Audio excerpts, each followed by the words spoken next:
কারোর প্রতি কোনো অভিযোগ নেই, তবে প্রচণ্ড অভিমান নিয়ে হয়তো বলতে ইচ্ছে করে কিছু মানুষের সাথে হয়তো পরিচয় না হলেই ভালো হতো। কারোর প্রতি সত্যি সেই অভিযোগের মাত্রাতিরিক্ত কোনো যোগসূত্র নেই। যে সমস্ত মানুষগুলো হয়তো আপনার মনে দাগ কাটতে পারে না, তারা হয়তো আপনার সাফল্যে ঈর্ষায়িত হয়। প্রতিনিয়ত আপনার কি তারা পিছনে ফেলে টানে, যে প্রতিনিয়ত ঈর্ষান্বিত হয়ে জীবনকে অনেকটা দূরে নিচে নামিয়ে দিতে চায়, সেই সমস্ত মানুষগুলোর সাথে হয়তো বা পরিচয় না হলেই ভালো হতো। কিন্তু সত্যি কথা বলতে অভিযোগ কারোর প্রতিই থাকে না, শুধু অভিমান নিয়ে বলতে ইচ্ছে করে কিছু মানুষ হয়তো মানুষের জন্যই নয়। মানুষের ভাবধারা কখনো মেলে না, আসল মেলবন্ধনই ঘটে না। মানুষ মানুষকে হয়তো ভালোবাসতেই একটা সময়ের পর ভুলে যায়। আমরা হয়তো মৌল আদিবাদী যুগে বাস করছি, এখানে মানুষ মানুষকে ভালোবাসতে জানে না।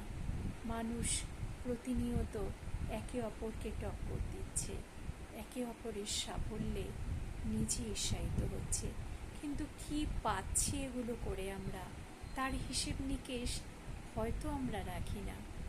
নির্ধারিত কমে নির্ধাস্য এক ভালোবাসা বুকে নিয়ে যদি কাউকে ভালোবাসতে চাও তুমি, যার প্রতি অভিযোগ থেকেও অভিমান জন্মে মনে, তারও প্রতি ভালোবাসা নিয়ে যদি কিছু অভিযোগ রেখে যাও স্মৃতির পাতায়, তবেই সেই সমস্ত মানুষগুলো একটা সময় হয়তোবা তোমার আপনার ছিল, কিন্তু সময়ের ভিড়ে তারা হারিয়ে যায়, আপনার হতে পারে না।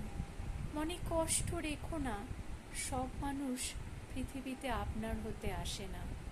সব মানুষের সাথে তোমার মেলবন্ধন নাই বা হতে পারে।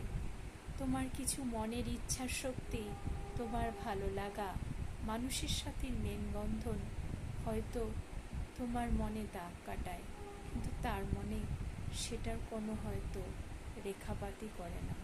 শুধু মানুষ মানুষের মতনই চলে, মানুষের গতিধারায় মানুষ মানুষকে একটা সময় ভুলে যায়। তাই সেই থেকেই বলতে হয় জীবন জীবনের মতন এগিয়ে যায়। কারো গতিধারার পথকে রুদ্ধ করার শক্তি তোমার আমার নেই।